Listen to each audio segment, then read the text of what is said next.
to another video from Indian Community School, Kuwait. So today we are going to see the subject Fashion Studies and the subject code 837 and maximum marks is 60. Now we will see the mark distribution and question paper pattern for the subject. First, the subject is divided into two parts. Part A, employability skills, has 10 marks, which has communication skills, self-management skills, ICT skills, entrepreneurial skills, and green skills, which has 2 marks of each. Then we will move on to subject specification skills, which has 4 chapters. Unit 1, History of Fashion, 10 marks. Unit 2, Basic Pattern Development, 15 marks. Unit 3, Element of Fashion, 13 marks. And Unit 4, Basics of Garment Making, 12 marks. Now we will start with the question paper pattern. Section A is objective type questions, which has 30 marks, and subjective type questions, that is section B, also has 30 marks. In section B, out of 18 questions, you have to answer 11 questions. So in that, first employability, you have 3 questions out of 5 questions and 2 marks of each. Then subject specification skills, you have 3 questions out of 5 questions, again 2 marks. Again any 2 out of 3 questions, then 3 marks each. Again any 3 out of 5 questions, 4 marks each. All are subject specification skills. Let us start with a quick review of all the chapters, and first chapter is History of Fashion. Introduction, that is sources and factors, then origin and development of costume, then Industrial Revolution, evolution of modern Indian fashion, and film and fashion. These are the topics are there in History of Fashion. First, we have the introduction, in that what is fashion, clothing, costume, and apparel.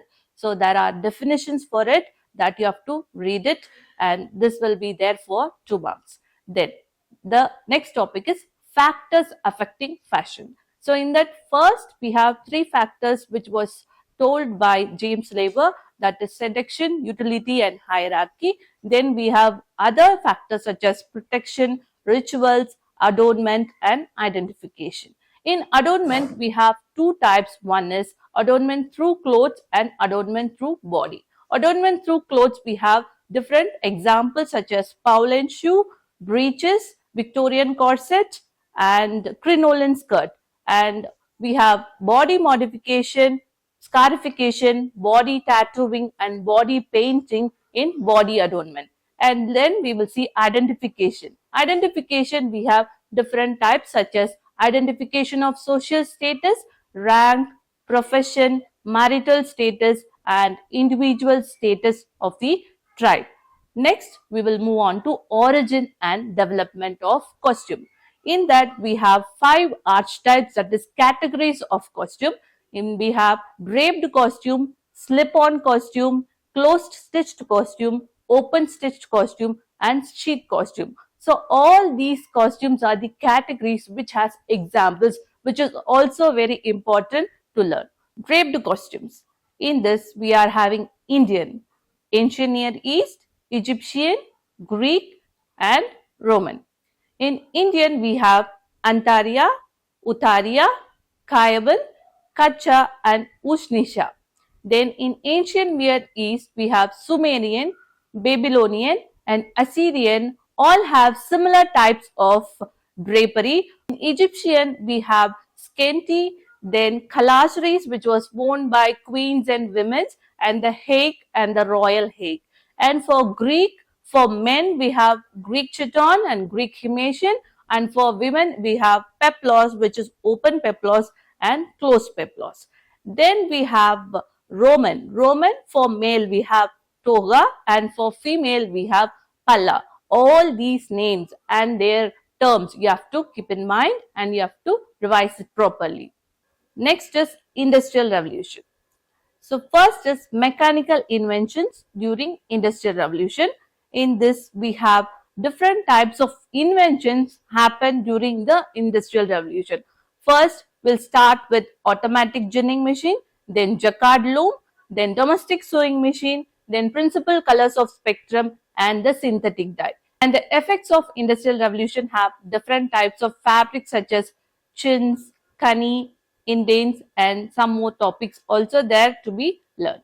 Next is evolution of modern Indian fashion, in that starting from 1900s to 1990s, which has development of costume starting from variation in the blouse, then to the fashion shows and different designers who were popular during 1990s.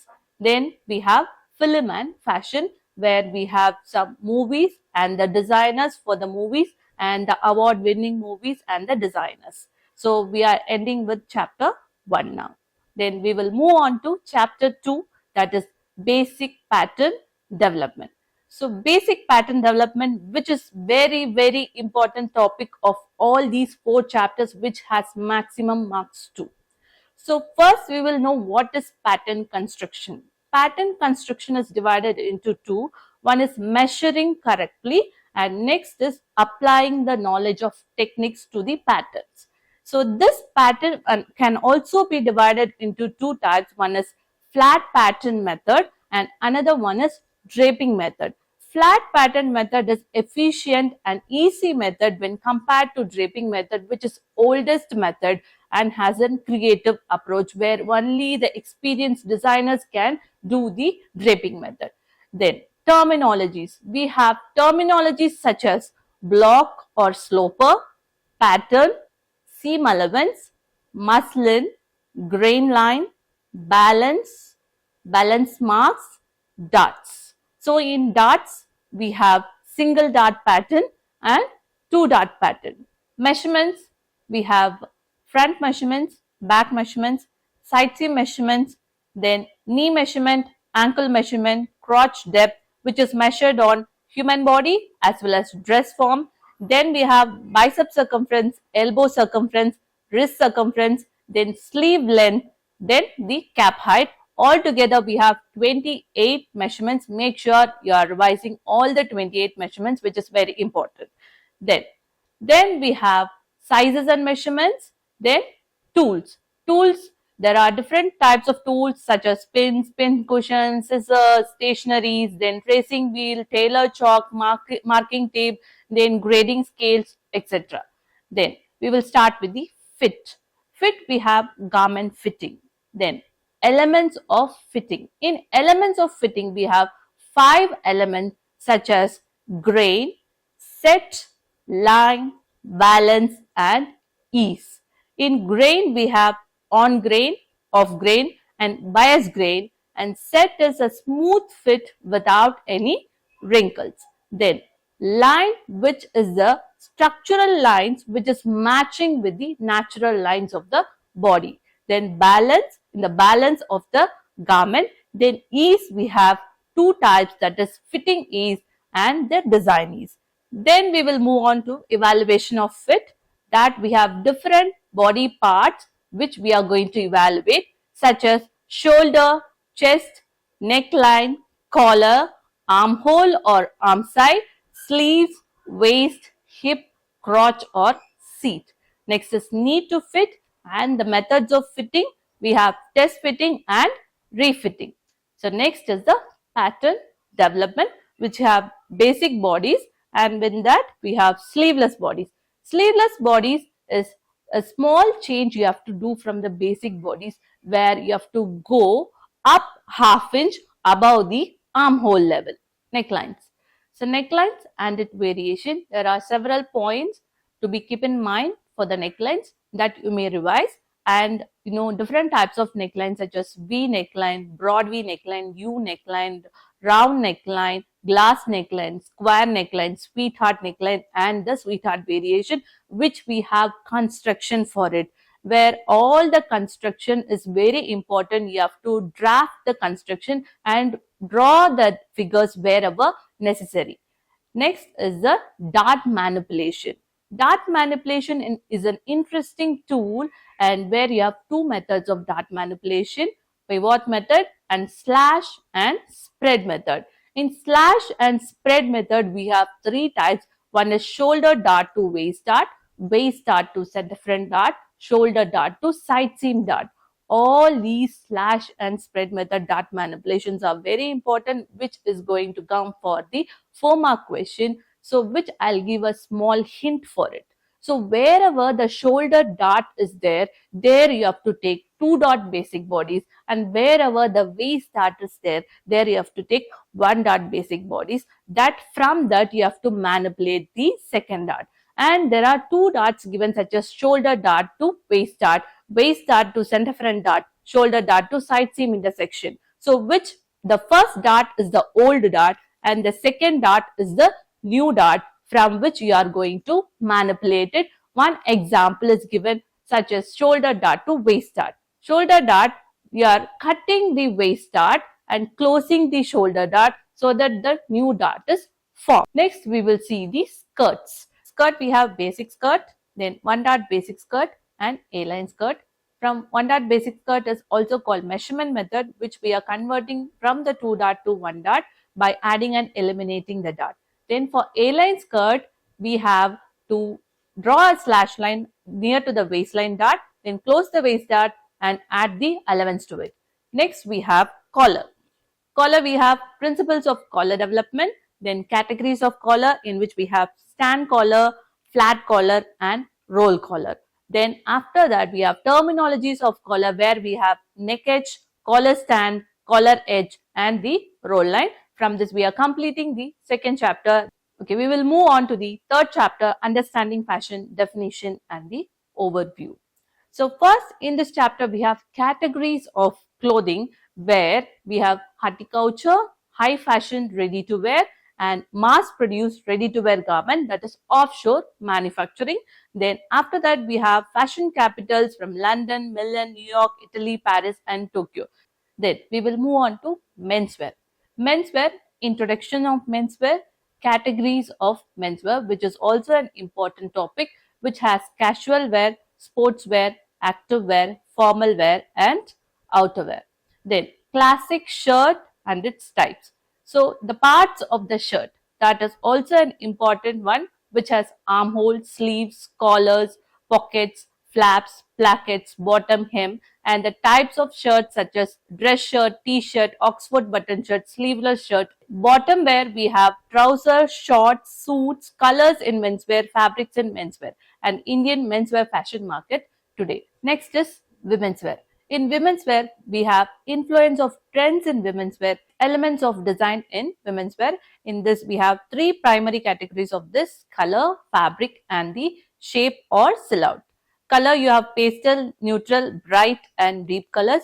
Fabrics such as lightweight, embellished, patterned fabrics, and silhouette is the outline of the garment which is used. In women's wear, we have garment collections and categories such as dresses, blouse, skirts, trousers, salwar kameez and sari blouse. Next, we will move on to children's wear, where influence of trends in children's wear. We have introduction to children's wear, then clothing to newborn, that is 0 to 3 months, then clothing to infant, that is 3 to 1 year, then clothing to toddlers, that is 1 to 4 years, clothing for preteen, age from 5 to 12 years, and teens, age from 13 to 18 years. Then we will move on to the trims. So in trims, we have some points to keep in mind for the application that you can revise. Then we have trims classification, which we have fastenings, hardwares, zippers, lacings, linear trims, shape trims, frills, ruffles, studs, heat set prints, appliques and patches. With this, we are completing the third chapter. Next, we will move on to basic garment construction. In this chapter, we have several important topic fibers and fabrics. We have categories of fabrics, that natural fabrics, man-made fabric or synthetic fabric, and the blend of natural and man-made. In this, you have to learn characteristics, advantages and the disadvantages. All are important.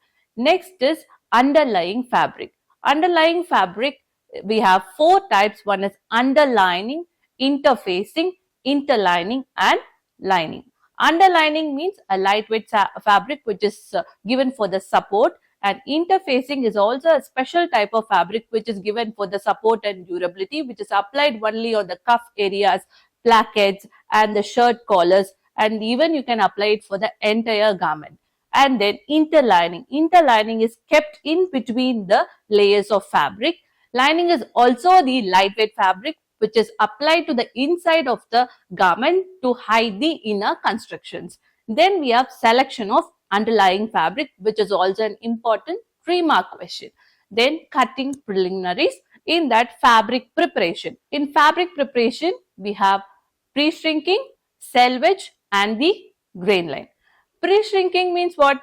Pre-shrinking is soaking the fabric overnight, drying and keep it for ironing. Then selvage is a self edge of the fabric, and grain line we have straightwise grain, crosswise grain and the bias grain. Straightwise grain is parallel to the selvage and crosswise grain is perpendicular to the selvage and bias grain is 45-degree angle of the selvage. Marking methods.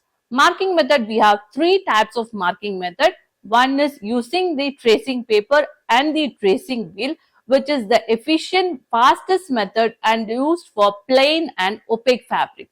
Then next is the Tailor chalk, which is a quick marking device, and thread tracing, which is done on the fabric, which is used for delicate and slippery fabrics. And plackets. Placket is an opening which is applied for the trousers, sleeve opening and the neck opening of the garment. A button front shirt without a separate piece is called a French placket. And fly front is a flange which is applied onto the placket is called as fly front. The type and the length of the placket selection depends on the placement of the placket, function of the placket, style and design of the placket, use of the placket, care of the placket, then type and the method of construction. Next, we'll see types of placket, which we have continuous placket, simple shirt placket and shirt placket with facing. So these 3 plackets are very important. 4-mark question. Continuous placket is a 1-piece placket, simple shirt placket 2-piece and shirt placket with facing is a 3-piece placket. In continuous placket, facing is 1.5 inch, and in simple shirt placket, we have 2 parts. One is upper part and under part, which has the facing of upper part 1.5 inch and the under part 1 inch. Again, in simple shirt placket with facing, we have 3 pieces, one with the upper part which has 3/4 inch of extension and 1/4 inch of allowances, and we have facing which has 1.5 inch of facing, and both the sides we have allowance of 1/2 inch and the 1/4 inch. And the last part is the under part, which is same as the simple shirt placket. For these questions, all the placket questions, you have to write all the steps in construction and draw all the figures wherever necessary. Then only you will get the complete 4 marks. Then we have button placement. So button placement also an important topic, where how to place the button and what is the width of the button. Then neckline facing. What is a facing? A facing is a fabric which is used to finish the raw edge of the garment, which is applied on the necklines, armhole, front and the back opening. And there are 3 types of facing, which we have: shaped facing, extended facing and the bias binding.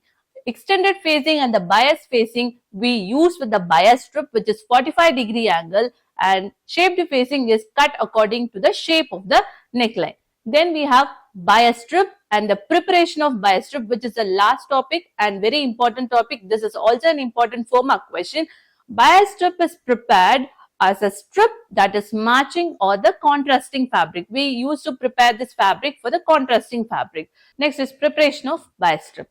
In this preparation, first you have to find the true bias. You have to locate the true bias by the 45-degree angle and draw the number of strips required for your neckline or any kind of opening. Then join the strips to the right angles, snip off the excess and attach it to the neckline. So these are the steps in constructions for the bias strip, that is the preparation of bias strip, which is also an important 4-mark question. This is the quick review of all the important topics for your upcoming examination. All the best from the Indian Community School, Kuwait. Thank you.